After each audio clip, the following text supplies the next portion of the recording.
Daniel chapter 1, starting in verse 1.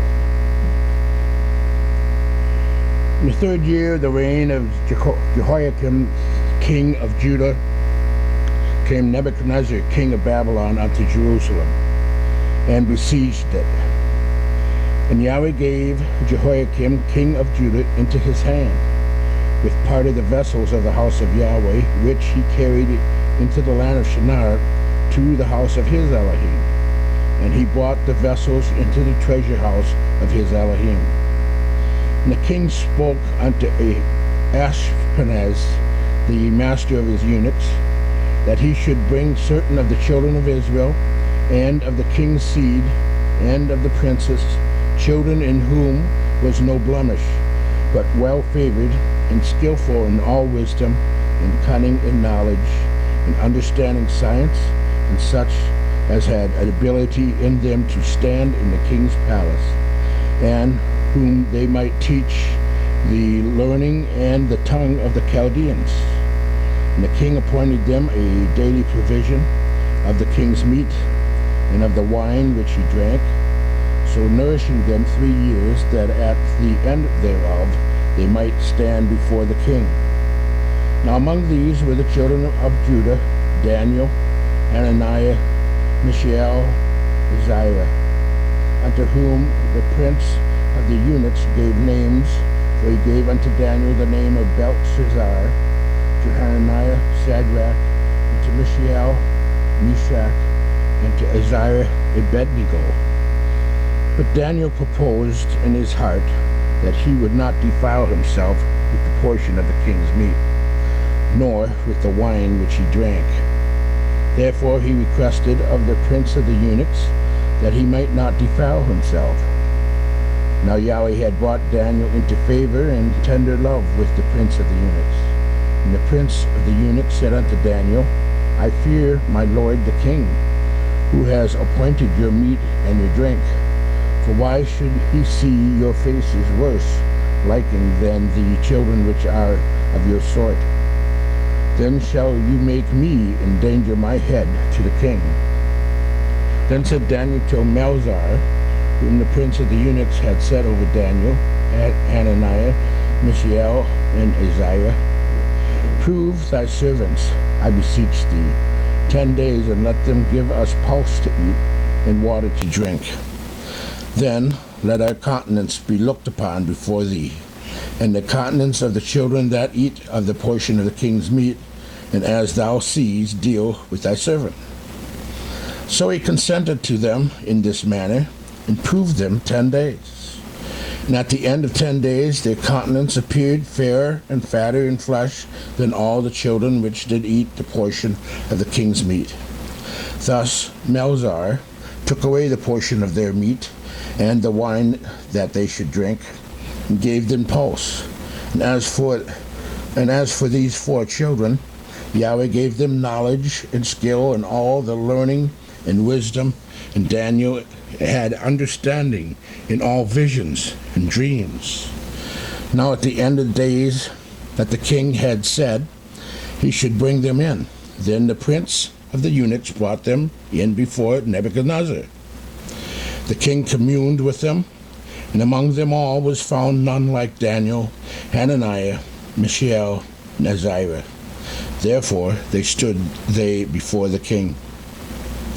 And in all matters of wisdom and understanding that the king inquired of them, he found them 10 times better than all the magicians and astrologers that were in all his realm.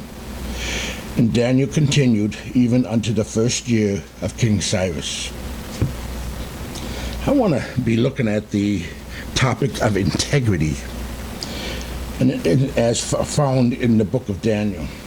Now, Webster's dictionary defines integrity as firm adherence to a code of especially moral or artistic values, incorruptibility, unimpaired condition, soundness, the quality or state of being complete or undivided, completeness. It's closely related to the word honestly, defined as doing what you say and saying what you do. It is where word and deed are in agreement. It is sticking to your guns no matter what the circumstances. It sounds easy, but it's not. What do you do when the pressure to change builds in your life? We see this going on right now all over the United States. So Daniel found himself in a pressure situation. His life was in turmoil at every level. His emotion, physical, and spiritual well-being was being threatened by world events. Physically, he had been taken away from his familiar surroundings by the conquering king. Uprooted from Jerusalem, he was taken to Babylon as a slave to live out the rest of his life in service to King Nebuchadnezzar. Perhaps he was to be a well-treated slave, but a slave nonetheless. Emotionally, he was in turmoil. Like I'm thinking, my next move out of my house, they're going to be taking me to the funeral home because I hate the fact or the thought of moving. Daniel was taken forcibly from his home to a foreign land and changed. We cannot imagine how he was feeling. The emotional stress from such an event would be overwhelming. Spiritually, add to all of this, seeing your place of worship sacked and in ruins. His place of worship was destroyed, and its valuables was taken as spoil back to Babylon. Verse 2 says, "And Yahweh delivered Jehoiakim, king of Judah, into his hand, along with some of the articles from the temple of Yahweh. These he carried off to the temple of his Elohim in Babylon, and put in the treasure house of his Elohim." Imagine someone coming into our place of worship today and destroy and rob, maybe even kill some of us. Do you think we would be stressed out? And our lives in turmoil? Absolutely. Now the sin of the people of Yahweh had finally taken its toll. Judgment had come. After all the warnings, Yahweh in his time allowed his people to be conquered. But in the midst of the judgment and turmoil, Yahweh had a divine plan for Daniel. I heard something interesting last night. They said, Yahweh is not coming back because of the sin and turmoil that we've see in the world today. No matter how bad it gets, it's not going to make Yahweh come back. What will cause Yahweh to come back is when his people cry out to him to save us from the evil world. When we start praying to Father Yahweh, help us because of all the evil we see that is surrounding us, when we start that, then he will hear, and then he will come and save us. Daniel was evidently a very talented individual. He had a great many assets in his favor. He had what we would call potential. Evidently, he was intelligent, good-looking, and in great shape.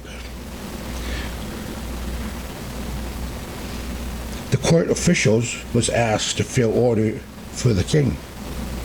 And verse 4 says, the court official was to bring to the king young men without any physical defect, handsome, showing aptitude for every kind of learning, well-informed, quick to understand, and qualified to serve in the king's palace. Daniel was chosen for his prestigious position. It was going to be an easier life than an ordinary slave. He was to serve in the king's court. It was a place of power and influence. What a great opportunity. But there was a snag. Daniel was being asked to fit in. He was to become, for all intent and purposes, a Babylonian. Verse 4, the end of it says, he was to teach them the language and literature of the Babylonians. The king assigned them a daily amount of food and wine from the king's table. They were to be trained for 3 years, and after that they were to enter into the king's service. Daniel was in a difficult, stressful situation that was going to test his faith and principles at a fundamental level. The Israelite was to change into a Babylonian. How was he to meet this challenge? They want you to fit into the world. How are you going to meet this challenge? One way to deal with the pressures of our belief is to surrender. He could have sold out. He simply give up and bow to the peer pressure of circumstances or whatever is compelling you or him to change your beliefs. Nobody would have blamed him. He was out of town. You know, those saying, when in Rome, do as the Romans do. I find many believers are willing to give in. They're willing to compromise. They're willing to explain away the word of Yahweh. It would have been easy for Daniel to go along with the program. With his gifts and talents, he would have been successful in the king's court. Another way he could have handled it was to lie about what he was doing. Keep the court officials and the king in the dark and do everything behind their back. No one would have been the wiser. Just eat and drink what you want and keep it with Yahweh's law, but pretend to be obedient. Fake everyone out. Perhaps this would have been a little more complicated, but again, the easy way out as well as dishonest. It would not have honored Yahweh while trying to honor Yahweh. Many are willing to tell a little white lie as long as the circumstances warrant the lie. We like to put sin in order of degrees. Some sins are worse than others in our eyes. It's okay to break the little ones, but not the big ones. Yahweh does not desire selective obedience. So how did Daniel handle it? He stood his ground by offering a solution. Daniel offered a win-win solution to his problem. He found an answer that allowed him to obey Yahweh and obey the laws of the king. First, he resolved not to defile himself or disobey Yahweh. In verse 8, it says, "But Daniel resolved not to defile himself with the royal food and wine, and he asked the chief official for permission not to defile himself this way."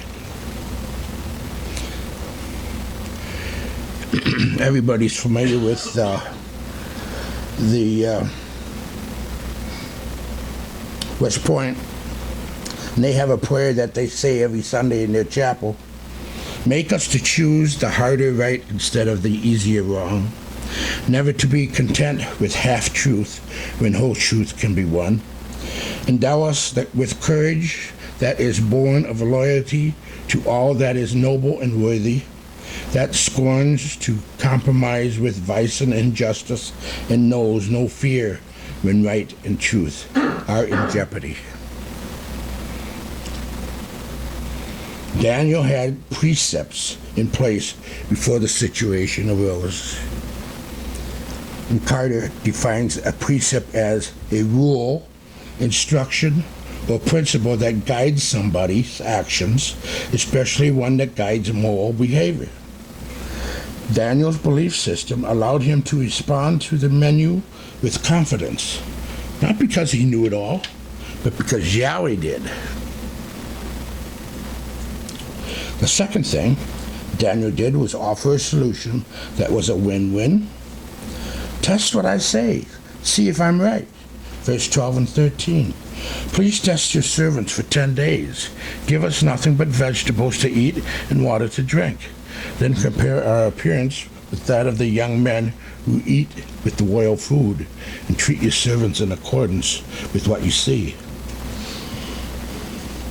It's interesting to think or wonder, what is it about the king's food that would bother you or be against Yahweh's word? Perhaps he was eating pork. Are there foods that we are not allowed to eat? Just food for thought. Sacrifice idols? There's a story that a friend wanted a boat more than anything, and his wife was refusing. But he bought one anyways, and he told his wife, he said, in the spirit of compromise, why don't you name the boat? And being a good sport, she accepted. And when her husband went to the dock for his maiden voyage, the name he saw painted on the side of his boat was "For Sale." Daniel went in with confidence because he knew where he stood, and he knew Yahweh would honor him if he honored Yahweh. The response was that the official agreed in verse 14. So he agreed to this and tested them for 10 days. The outcome of the test was that they, Daniel and his friends, were successful. Most in this room knew that before I even said it, but in verse 18 it says, at the end of the time set by the king to bring them in, the chief official presented them to Nebuchadnezzar. The king talked with them. He found none equal to Daniel, Hananiah, Mishael, and Azariah. So they entered the king's service. In every matter of wisdom and understanding about which the king questioned them, he found them 10 times better than all the magicians and enchanters in his whole kingdom. They looked better and had responded better than anyone else in the entire kingdom. It's an amazing testament to Daniel and his friends, right? No, wrong. Remember, it is not about Daniel. It's about Yahweh. Verse 17 says, to those 4 young men, Yahweh gave knowledge and understanding of all kinds of literature and learning. And Daniel could understand visions and dreams of all kinds. It was given by Yahweh. Yahweh worked in a powerful way in his life because he was willing to let Yahweh work in his life. So I got 2 questions to present to you. First one is to parents. What precepts have you taught your children? And I'm not talking to grandmas and grandpas, but to parents. If your child were put in a difficult, stressful situation involving peer pressure or circumstances beyond their control, do they have the equipment necessary to meet the challenge? It's not only your responsibility to teach them, but to show them by your actions. How are you living under pressure? Because you're being watched every day. It is never too late to start, but tomorrow may be too late. And then my next question is to everybody. What have you been taught? Have you made up your mind ahead of time how you will deal with certain situations that will no doubt come into your life? Is it too late if you wait until that happens? You need to make the decision now how you will respond later. Daniel didn't all of a sudden become dedicated to Yahweh. He lived his life to Yahweh, and he was determined to do so no matter what. Can the same be said in your life? You know, it's been said the swift wind of compromise is a lot more devastating than the sudden jolt of misfortune. It's not too late to begin living a life of integrity. Stop playing at church and worship obedience to Yahweh's word and begin to match your words with your deeds. I'm not saying Yahweh will deliver you from your pain and suffering, or even your circumstances, but He will enable you to live your life for Him. It says in verse 21, and Daniel remained there until the first year of King Cyrus. Yahweh did not miraculously free Daniel from slavery, but He used him in a powerful way.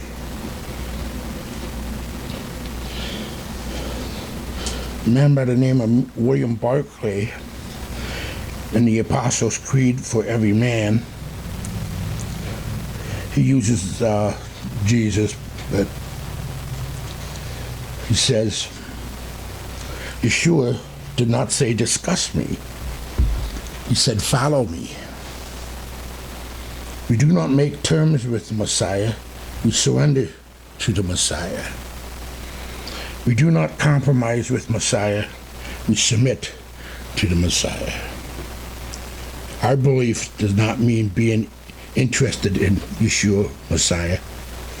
It means taking the same oath as princes take to a king or a queen in a coronation ceremony and saying, I am your liege, man of life and limb, and faith and truth will I bear to you against all manner of folk.